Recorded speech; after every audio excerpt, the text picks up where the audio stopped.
മത്സര പരീക്ഷകളുടെ ഏറ്റവും വലിയ പ്രശ്നം എന്ന് പറയുന്നത് അത് എല്ലാ കാലത്തും വിജയിക്കുന്നവരെക്കാളേറെ പരാജയപ്പെട്ടവരെയാണ് സൃഷ്ടിച്ചിട്ടുള്ളത് എന്നുള്ളതാണ്.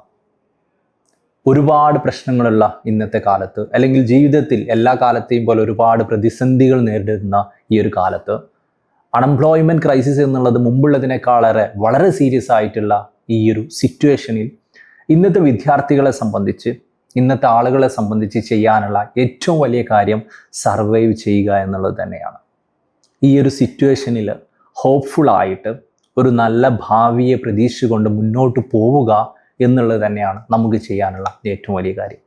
ഇതിനു വേണ്ടിയിട്ടാണ് സർവൈവൽ സ്റ്റോറീസ് എന്നുള്ള ഒരു സീരീസ് ഓഫ് പോഡ്കാസ്റ്റുകൾ റിലീസ് ചെയ്യാൻ ഉദ്ദേശിക്കുന്നത്. ഈ പോഡ്കാസ്റ്റിൻ്റെ ഭാഗമായിട്ട് നമ്മൾ ഓൾമോസ്റ്റ് എല്ലാ പോഡ്കാസ്റ്റുകളും ഡിഫറെൻ്റ് ആയിട്ടുള്ള ആളുകളുടെ ജീവിത കഥകളായിരിക്കും. ഈ ജീവിത കഥകളിൽ 2 എപ്പിസോഡുകൾ ഉണ്ടായിരിക്കും, പാർട്ട് 1 ആൻഡ് പാർട്ട് 2. പാർട്ട് 1 എന്ന് പറയുന്നത് അവർ ഹോപ്പ്ഫുള്ളായിട്ട് സർവൈവ് ചെയ്തുകൊണ്ടിരിക്കുന്ന ഒരു സ്റ്റേജ് ആയിരിക്കും.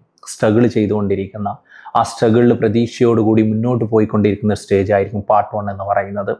പാർട്ട് 2 എന്ന് പറയുന്നത് അവർ മേ ബി എക്സാം ആണെങ്കിൽ ക്വാളിഫൈ ചെയ്തതിന് ശേഷമുള്ള, അവരുടെ സ്വപ്നം സ്വന്തമാക്കിയതിന് ശേഷമുള്ള എപ്പിസോഡുകളായിരിക്കും. അപ്പോൾ കൂടുതലും ഞാൻ പറഞ്ഞു, മത്സര പരീക്ഷകളിൽ കൂടുതലും ഉണ്ടാവുന്നത് ക്വാളിഫൈ ചെയ്യാത്തവരാണ് എന്ന് പറഞ്ഞതുപോലെ കൂടുതലും നമ്മൾ പാർട്ട് 1 ഫോക്കസ് ചെയ്യുക. കാരണം ഓരോരോ പാർട്ട് 1 പിന്നീട് പാർട്ട് 2 ആവുന്നത്. അപ്പോൾ ഈ സീരീസ് ഓഫ് പോഡ്കാസ്റ്റുകളിൽ ബേസിക്കലി 3 ഉദ്ദേശമാണുള്ളത്. ഫസ്റ്റ് ഉദ്ദേശം എന്ന് പറയുന്നത് മറ്റുള്ള ആളുകളുടെ സർവൈവൽ സ്റ്റോറീസ് കേൾക്കുമ്പോൾ, മറ്റുള്ള ആളുകളുടെ സിറ്റുവേഷൻസ് മനസ്സിലാക്കുമ്പോൾ അത് എക്സിസ്റ്റിംഗ് ആയിട്ടുള്ള ആളുകൾക്ക് പല രീതിയിൽ ഇൻഫ്ലുവൻസ് ചെയ്യാൻ സാധ്യതയുണ്ട്. ആദ്യമായിട്ട് പലപ്പോഴും മറ്റുള്ള ആളുകളുടെ സിറ്റുവേഷൻ കാണുമ്പോൾ നമ്മൾ പലർക്കും തോന്നും എൻ്റെ സിറ്റുവേഷൻ ഒരുപാട് ബെറ്ററാണ്, അവരെ കമ്പയർ ചെയ്യുമ്പം ഒരുപാട് ബെറ്ററാണ് എന്നുള്ളത് മനസ്സിലാക്കിക്കൊണ്ട് കൂടുതൽ പവർഫുള്ളായിട്ട് മുന്നോട്ട് പോകാൻ സാധിക്കും. രണ്ടാമത്തെ, അല്ലെങ്കിൽ അതിൻ്റെ ഭാഗമായിട്ട് തന്നെ നമ്മളോട് സിമിലർ ആയിട്ടുള്ള സിറ്റുവേഷനിൽ ഒരുപാട് ആളുകൾ സർവൈവ് ചെയ്തുകൊണ്ടിരിക്കുന്നുണ്ട്, മുന്നോട്ട് പോയിക്കൊണ്ടിരിക്കുന്നുണ്ട് എന്നുള്ളത് നമ്മളെയും സർവൈവ് ചെയ്യാൻ, ഇൻസ്പയർ ചെയ്യാൻ സാധ്യതയുണ്ട്, മോട്ടിവേറ്റ് ചെയ്യാൻ സാധ്യതയുണ്ട്.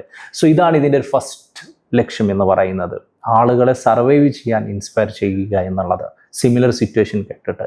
രണ്ടാമത്തെ ഒരു ആസ്പെക്റ്റ്, നമ്മളുമായിട്ടുള്ള സിമിലർ സിറ്റുവേഷനിലൂടെ ആളുകൾ മുന്നോട്ട് പോയിട്ടുണ്ട്, ആ സിറ്റുവേഷൻ ഓവർകം ചെയ്തുകൊണ്ട് ആളുകൾ വിജയിച്ചിട്ടുണ്ട് എന്നുള്ള വിജയ കഥകൾ കേൾക്കുമ്പോൾ എക്സിസ്റ്റിംഗ് ആയിട്ടുള്ള സിറ്റുവേഷനിൽ നിന്ന് സർവൈവ് ചെയ്തുകൊണ്ട് തന്നെ സക്സസ്ഫുൾ ആയിട്ടുള്ള സ്റ്റേജിലേക്ക് എത്താനും ഇൻസ്പയർ ചെയ്യാൻ സാധ്യതയുണ്ട്. ഇതാണ് രണ്ടാമത്തെ ഒരു കാരണം, അല്ലെങ്കിൽ ഈ ഒരു പോഡ്കാസ്റ്റ് സീരീസിന് പിന്നിലുള്ള ഉദ്ദേശം.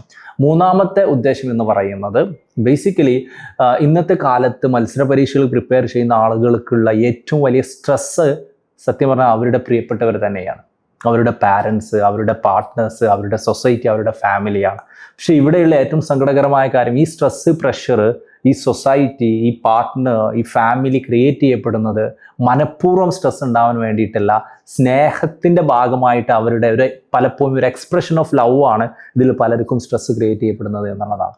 അപ്പോൾ അത് തിരിച്ചറിയാനും പ്രിയപ്പെട്ടവർക്ക് അത് തിരുത്താനും ഉള്ള ഒരു ഇൻസൈറ്റ് നൽകുക എന്നുള്ളതാണ്.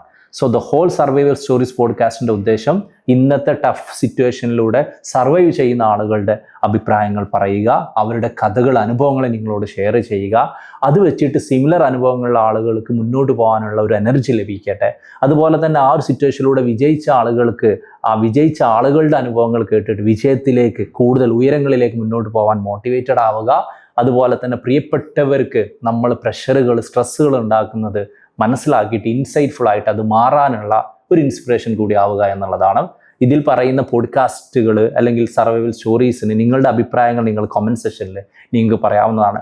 പാർട്ട് 1 നമ്മൾ ഓൾമോസ്റ്റ് എല്ലാ കഥകളിലും നമ്മൾ സാങ്കല്പികമായിട്ടുള്ള പുതിയ പേരുകളാണ് യൂസ് ചെയ്യുക, എക്സാക്റ്റ് പേരുകളല്ല യൂസ് ചെയ്യുക.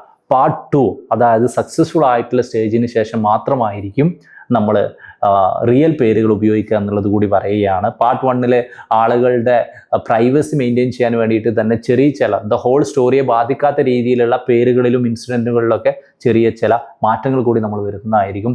ഇതുപോലെ തന്നെ നിങ്ങൾക്കും നിങ്ങളുടെ സർവൈവൽ സ്റ്റോറി മറ്റുള്ളവരോട് പറയണമെന്നുണ്ടെങ്കിലും നിങ്ങൾ ഈ ഒരു യൂട്യൂബ് വീഡിയോയുടെ ഡിസ്ക്രിപ്ഷനിലുള്ള വാട്സപ്പ് നമ്പറിൽ നിങ്ങൾക്ക് മെസ്സേജ് അയക്കാവുന്നതാണ്. അപ്പോൾ നമുക്ക് ഈ ഒരു ടഫ് സിറ്റുവേഷനിലും നമുക്ക് സർവൈവ് ചെയ്യാം, ഹോപ്പ്ഫുള്ളായിട്ട് നമുക്ക് മുന്നോട്ട് പോവാം, നമ്മുടെ എല്ലാവരുടെയും അനുഭവങ്ങൾ അങ്ങോട്ടും ഇങ്ങോട്ടും മനസ്സിലാക്കാം, കൂടുതൽ എമ്പതറ്റിക് ആയിട്ട് നമ്മുടെ പ്രിയപ്പെട്ടവർക്കും ചുറ്റുള്ളവർക്കും മുന്നോട്ട് പോകാനുള്ള ഒരു എനർജി നമ്മളെ കൊണ്ട് പറ്റുന്ന പോലെ നമുക്ക് നൽകാൻ ശ്രമിക്കാം.